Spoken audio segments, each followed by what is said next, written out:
মা হারা সন্তানের যে হাহাকার, সে বিষয়টা শুধু আমি জানি, আর কেউ জানেন। কারণ আমি আমার মাকে হারাই অনেক ছোটোবেলা থেকে। যখন আমার বয়স 2 বছর, ঠিক তখন আমার মা আর বাবার ডিভোর্স হয়ে যায়।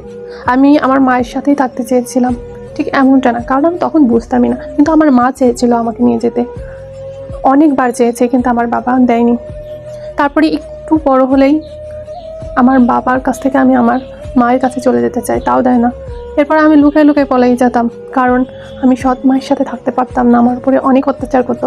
যখন আমার বাবার বিয়ে হয়, সৎ মা আসে, তখন আমি তাকে মা বলে ডাকতাম, কারণ আমি তখন অনেক ছোট একটা অবুঝ বাচ্চা। তখন আমার মা আমাকে বলে তার নাকি মায়ের বয়স হয়নি, তাই আমাকে মা বলে ডাকতে মানা করছিল। তো আমি আর তাকে মা বলে ডাকিনি। এরপর আমি লুকায়ে লুকায়ে আমার মায়ের কাছে চলে যেতাম, কারণ পাশেই 2টা গ্রাম পরেই আমার মায়ের গ্রাম ছিল, আমার নানা বাড়ি ছিল।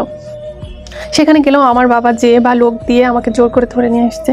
আমি অনেক কান্নাকাটি করেছি, চিৎকার করেছি, তারপরেও আমার বাবা আমাকে ছাড়েনি। আমার বাবা তারপরেও নিয়ে এসেছে, কিন্তু নিয়ে আসার পরে যে মায়ের মানে যে শূন্যতা, সে তো পূরণ করতে পারেনি, কিন্তু সে বাবার শূন্যতাও পূরণ করতে পারেনি।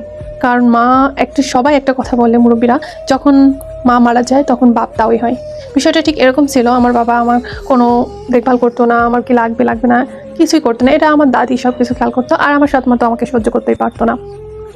আমার ছোটো কাকা, আমার ছোটো ফুপি সবাই আমাকে মারধর করতো। এখন প্রশ্ন আসবে যে আমাকে কেন মারধর করতো, কারণ আমি তখন অনেক ছোটো ছিলাম। আমাকে অনেক হুকুম করতো, এটা নিয়ে আসো, ওটা নিয়ে আসো, এটা করো, ওটা করো। আমি যদি না করতাম তো আমাকে মারধর করতো, কারণ আমার দেখার কেউ ছিল না। আমার একটা মা মুরগি যেভাবে বাচ্চাকে ডানার মধ্যে আগলে রাখে, ঠিক আমাকে ওরকম আগলে রাখার মতো কেউই ছিল না, যার কারণে আমি সবার কাছে নির্যাতিত, নিপীড়িত হয়েছি। শুধু একমাত্র আমি জানি মা হারার যন্ত্রণা কতটুকু। আমার মনে পড়ে আমি যখন ছোট ছিলাম, মার অবহেলায় আমি মাকে বিভিন্ন ধরনের গাছ মা সাজিয়ে আমি কত গল্প করেছি। আমার মনের যত দুঃখ কষ্ট সব কিছু শেয়ার করেছি। মানুষ এগুলো দেখে পাগল বলেছে, হাসাহাসি করেছে, ঠাট্টা করেছে, কিন্তু আমার ভিতরে যে শূন্যতা বা আমার যে কষ্টটা, সেটা কিন্তু তারা বোঝেনি, আর কখনো বুঝবেও না।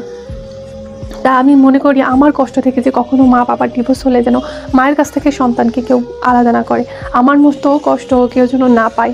কারণ একমাত্র আমি জানি মা হারা যন্ত্রণা কতটুকু, আর মা হারালে সেই বাচ্চা কতটা নিপীড়িত হয় সবার কাছে, প্রতিটা মানুষের কাছে। আর যে অবহেলা একবার শুরু থেকে পায়, তার সারা জীবন অবহেলা পেতে পেতেই যেতে হয়। হ্যালো গাইস, আসসালামু আলাইকুম। এই গল্পটা আমার নিজের চোখের দেখা এবং খুব কাছের একটা মানুষের ঘটনা আমি শেয়ার করছি। আর এভাবে আমি মানুষের জীবন কাহিনী বলতে অনেক পছন্দ করি, জানতে পছন্দ করি, সেগুলো আপনাদের সাথে শেয়ার করি। যদি এই গল্প পছন্দ হয় তবে লাইক দিয়েন এবং ফলো করেন আমাকে। এরকম সুন্দর সুন্দর গল্প নিয়ে আমি আবার আপনাদের মাঝে হাজির হব। আজ এ পর্যন্ত, আল্লাহ হাফেজ।